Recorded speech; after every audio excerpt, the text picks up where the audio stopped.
홈팀 빅토리아 풀잼 포메이션은 3-4-1이며 비드라는 제공권 장악이 뛰어나 박스 안 공중볼 싸움에서 강점을 보인다. 드로신미는 세컨드볼 대응이 빠르지만 빠른 전환 상황에서는 연계 속도가 다소 늦다. 쉴츠는 폭넓은 활동량으로 중원 지원에 가담하지만 간격 유지와 포지셔닝에서 기복이 있다. 핵심 수비 자원의 공백이 여전히 부담이지만 홈에서는 라인을 내린 뒤 밀집 수비와 세트피스 수비 집중력을 높이는 전략이 유력하다. 전방 빌드업은 단순하더라도 측면에서의 볼순한 속도를 살리면 경기 흐름을 안정시킬 수 있다. 원정팀 레인저스 포메이션은 4-3-3이며 다닐루는 골 결정력과 박스 안 움직임이 날카롭지만 원정에서는 상대 압박의 볼 터치가 무거워질 때가 있다. 도엘은 중원에서 템포 조율과 전환 패스를 수행하며 상황에 따라 수비 가담으로 밸런스를 맞춘다. 디오만데는 측면 돌파와 크로스에서 위력을 발휘하지만 공간이 좁아질 경우 선택지가 제한된다. 원정에서는 초반부터 강한 압박을 유지하기보다 중원에서 간격을 압축하며 경기 리듬을 조절하는 경향이 있다.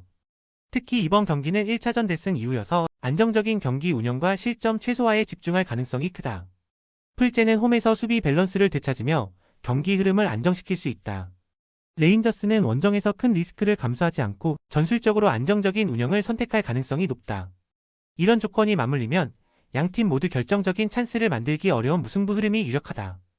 홈팀 페네르바체 포메이션은 4-2-3-1이며 듀란은 제공권과 버티는 힘을 바탕으로 전방에서 안정적인 볼키핑과 세컨볼 연결을 만든다.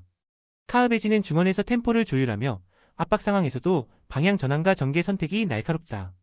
스지만스키는 이선에서 침투와 연계를 번갈아 시도하며 박스 근처에서의 연계 마무리 능력이 돋보인다. 이번 경기에서는 장거리 원정 필요가 없고 홈에서 압박 강도를 초반부터 끌어올릴 수 있어 전술 응집력이 한층 안정된다. 특히 후반에도 전환 속도를 유지하며 중앙과 측면의 간격 조율을 통해 안정적인 수비 공격 전환을 이어갈 수 있다. 원정팀 페예노르트 포메이션은 4-3-3이며 우에다는 박스 안에서의 위치 선정과 마무리 집중력이 강점이지만 원정에서는 전방 지원이 줄어들며 고립되는 빈도가 많다. 하지무사는 측면에서 공간을 넓히고 크로스를 시도하지만 압박 강도가 높아지면 공격 기여도가 감소하는 경향이 있다. 황인범은 중원에서 전개를 조율하나 강한 압박 속에서는 전진 패스 정확도가 떨어질 수 있다. 원정에서는 후반으로 갈수록 세컨드볼 회수율이 낮아지고 전개 속도가 끊기면서 공격 템포가 둔화된다. 특히 압박 저항력이 떨어지는 순간 뒷공간과 측면 커버에서 불안 요소가 드러난다. 페네르바체는 홈에서 압박 강도와 전술 응집력이 안정돼 초반부터 후반까지 흐름을 지배할 수 있다. 페예노르트는 원정에서 후반 집중력 저하와 전환 속도 저하가 겹치며 뒷공간 노출이 잦아질 가능성이 높다. 이번 경기는 페네르바체가 홈팬들의 성원 속에서 경기 흐름을 끝까지 틀어지고 승리를 완성할 확률이 크다. 홈팀 클럽브리의 포메이션은 4-3-3이며 베르망은 제공권과 피지컬을 바탕으로 전방에서 버텨주며 세컨볼 연결을 이끈다. 촐리스는 측면에서 빠른 돌파와 크로스 타이밍 조율로 박스 안 기회를 만들어내지만 이번 경기에서는 마무리 선택에 변화를 줄 필요가 있다. 바나케는 중원에서 템포 조절과 볼 분배를 책임지며 강한 압박을 받더라도 침착하게 탈압박 루트를 선택할 수 있는 경험을 지녔다. 특히 홈 경기에서는 전후반 라인 간격 유지와 압박 강도 조절이 안정적이며 1차전 승리로 심리적 우위를 안고 있다. 후반 들어 상대 체력이 떨어질 경우 전방 압박보다는 라인을 유지하며 효율적으로 시간을 관리할 가능성이 높다. 원정팀 잘츠부르크 포메이션은 4-4-2이며 베르테세는 직선 침투와 마무리 타이밍이 날카롭지만 원정에서는 상대 압박에 고립될 위험이 크다. 네네는 측면에서 템포 전환과 공격 리듬 조율이 가능하지만 압박 강도가 높을 때는 영향력이 줄어든다. 키아르가드는 하프 스페이스에서 침투 루트를 다양하게 만들 수 있지만 전개 속도가 끊기면 파괴력이 반감된다. 원정에서는 빠른 전환을 시도하더라도 박스 근처에서의 결정력 완성도가 떨어지고 후반으로 갈수록 압박 강도가 저하되면서 뒷공간 노출이 잦아지는 패턴이 있다. 클럽브리에는 홈에서 안정적인 라인 컨트롤과 속도 조절을 통해 경기 흐름을 자신들에게 유리하게 가져갈 수 있다. 잘츠부르크는 원정에서 빠른 전환은 가능하지만 마무리의 기복과 후반 집중력 저하가 발목을 잡을 수 있다.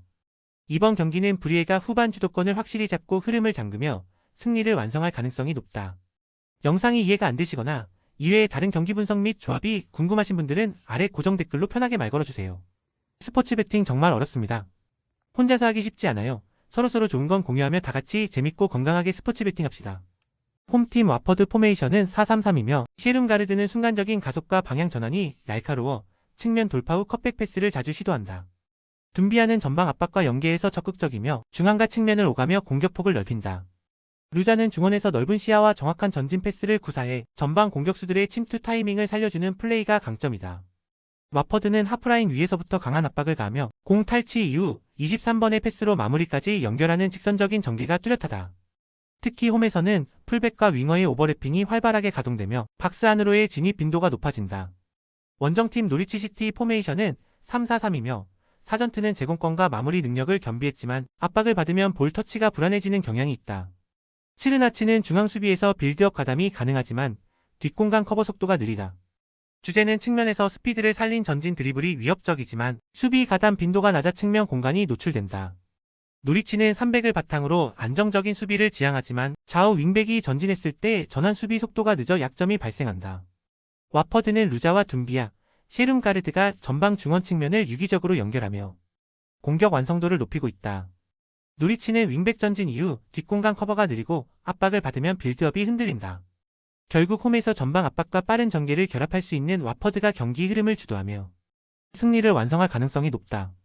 홈팀 웨스트브로미치 포메이션은 4-2-3-1이며 핵에 보는 순간적인 폭발력과 민첩한 발놀림으로 수비 뒷공간을 파고드는 데 강점을 지닌다.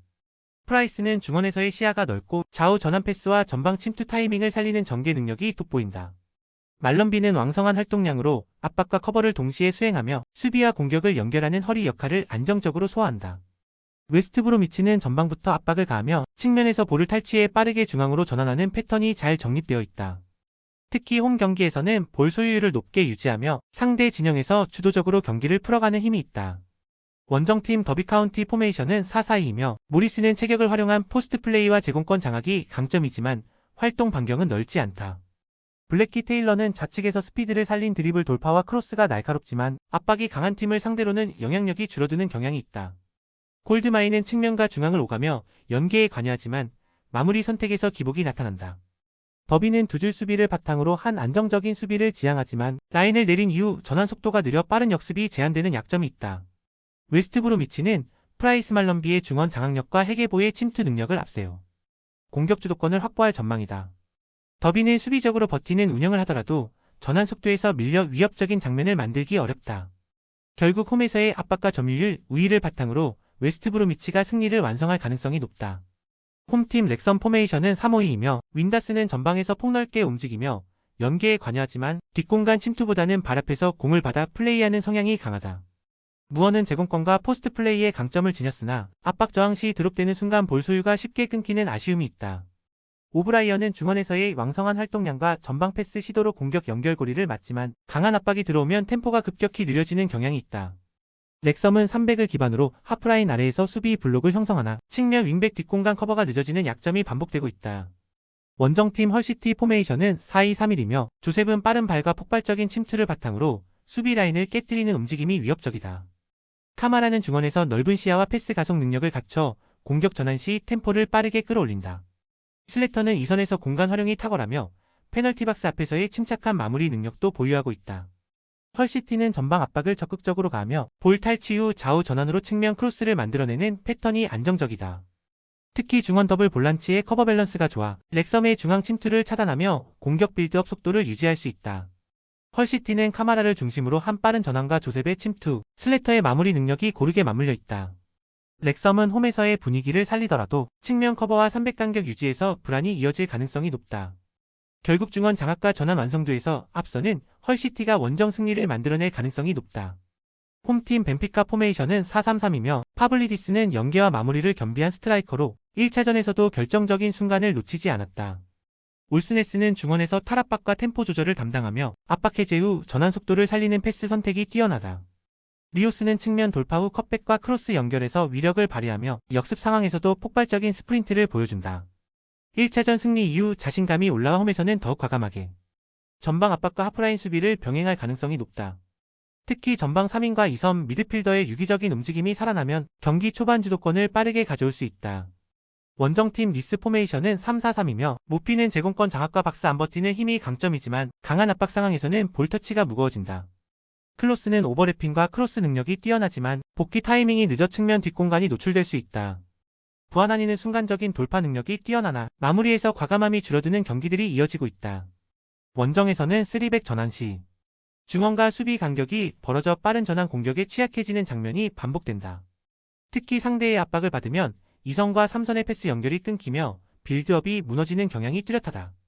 벤피카는 1차전에서 입증한 전환 속도와 압박 해제 능력을 홈에서도 그대로 펼칠 수 있다. 니스는 전방 압박으로 저항하겠지만 뒷공간과 전개 안정성에서 약점이 반복될 가능성이 높다. 이번 경기 역시 홈팬들의 응원 속에서 벤피카가 흐름을 주도할 시나리오가 유력하다.